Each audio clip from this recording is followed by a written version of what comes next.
Hey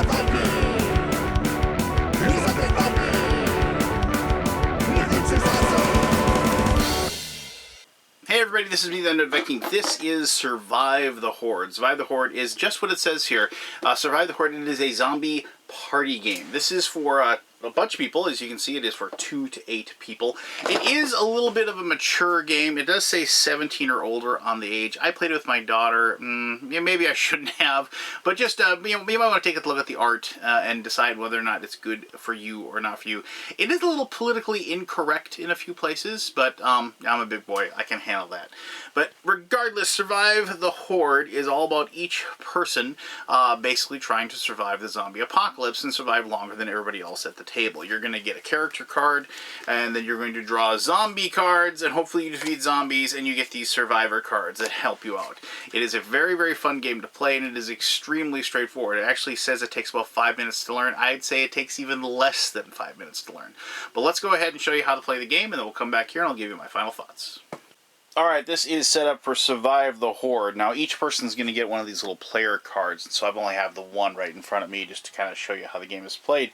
Also, you get a variable number of these brain chips. On one side, you have a healthy brain. The other side, you have your zombie brain. The number of brain chips you have is dependent upon, like, just how long of a game you guys want, and usually how many players you have as well. If you want to have a longer game, you can have 5. If you want the game over quicker, less. Because those are your hit points, and basically the game is played until basically one person is still left that hasn't completely turned into a zombie. Alright, so all these cards, they have like the name of the person, gives them a quick background, and also gives them a little special power they have. So winning ways: Ace won his first marathon at 14, hasn't looked back. He can win any zombie challenge without trying, and then you just exhaust the card. Now, you don't turn these cards over when you exhaust them, because your undead version of you is on the other side. When you turn into a zombie, you can come back, because there are cards that if you defeat zombies, you get survivor cards, and survivor cards have the ability to heal you. So, your game isn't over when you lose, but, obviously, bad things happen to you, because you have to subtract 1 from your attack when you fight other zombies, and then you lose all of the survivor cards that you have in your hand.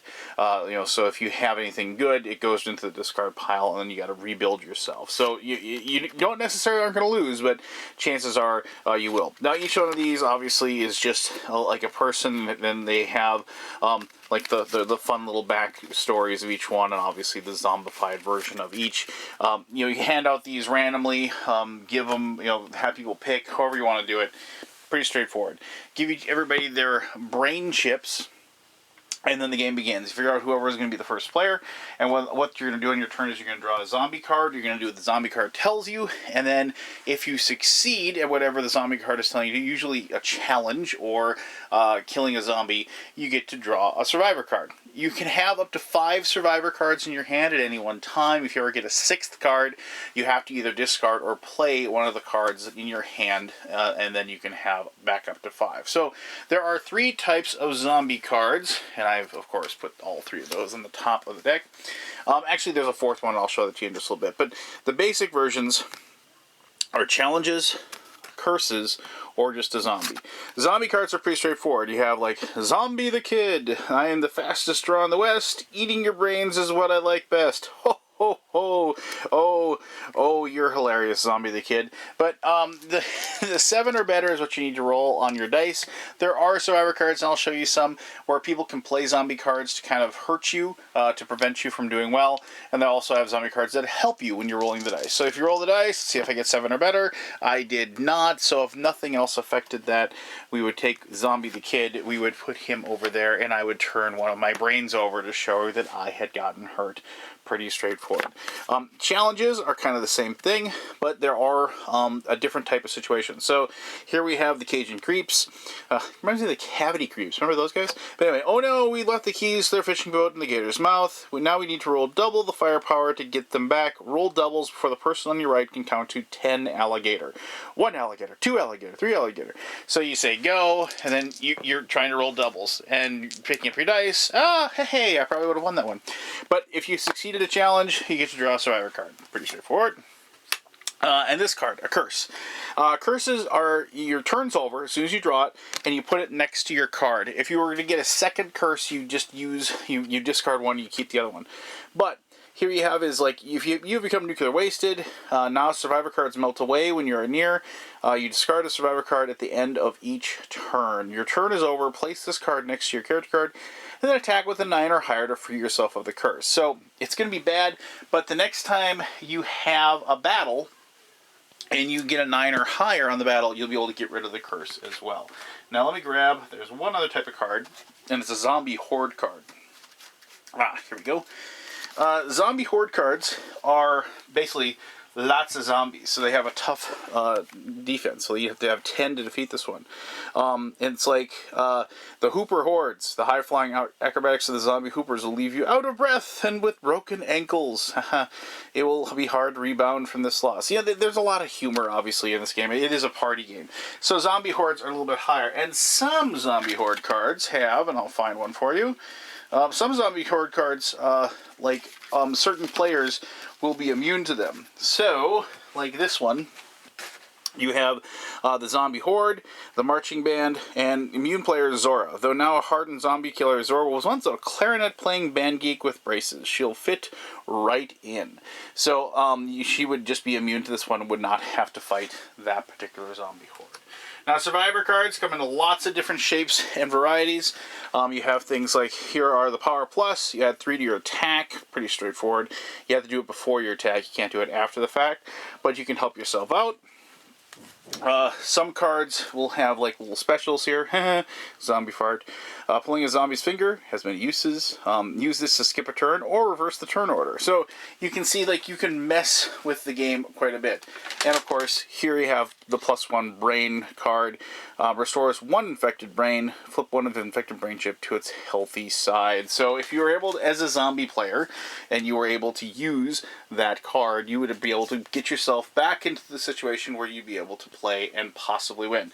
Now, a lot of these cards say, like right there, they say before your attack, but some cards, like here you have this one, it's just an anytime card, and so it can be played at any time.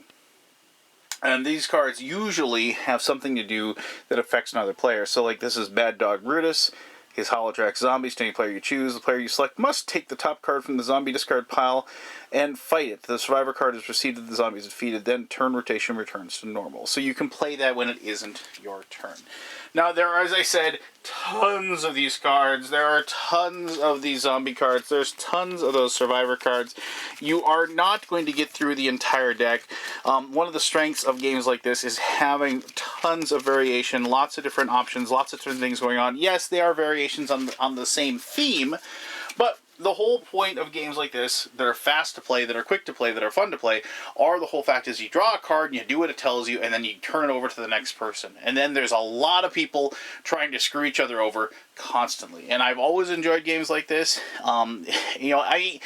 Ever since like the first time I ever played anything where you got to play like a sorry card on somebody, I really, really enjoyed it. I don't know, it's just one of those things where it's like, I both like to be the person that is put upon, and I like to be the one who is inflicting the put upon as well. And you're either going to like these games or not. I adore these games. I love playing with my family. This is a lake cabin game for me, and I'll talk more about that in my conclusion.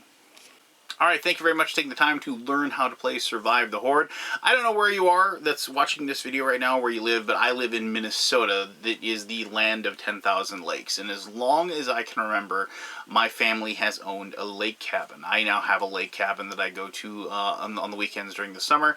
It is someplace where you go to fish, you go to just relax, get out of town, you get to go riding around in a boat or a pontoon and just kind of forget about the real world for a while. And when I was younger, and even now, the lake for me was a place to go with a couple of my friends, and we would go there and just do nothing. And part of doing nothing was we would play games, and we would play very quick, very easy to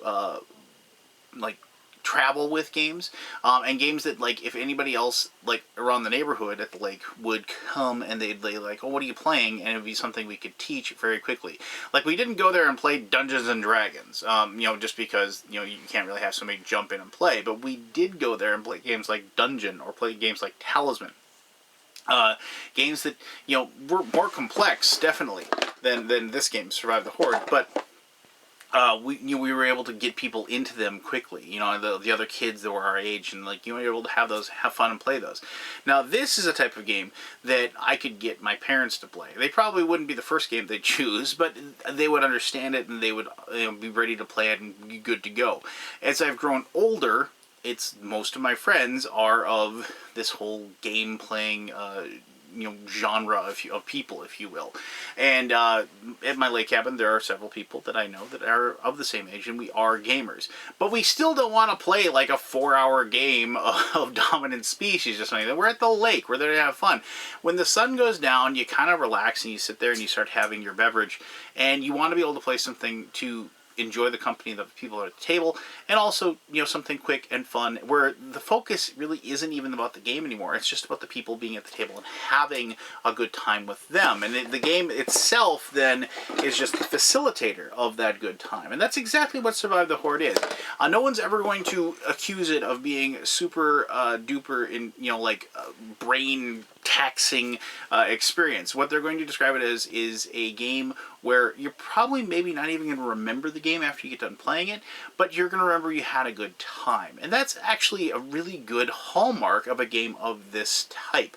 And you're going to tie in that really good time you've had with your friends and your family to the thing that actually brought you all to the table, which is this. And there's lots of games like this that, like, my parents always say, what was that one game we played where everybody was laughing and having a good time?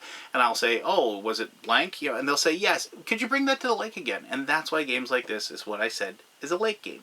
And I really, really, really enjoy having the options of games like this at my disposal. And this is a game that definitely is going to go onto my lake game shelf, which is down at Big Cormorant Lake. Look it up. All right, cool. If you have any questions about the game, ask away. I'll try to answer those as best as I can. Thank you very much for taking the time to watch this video.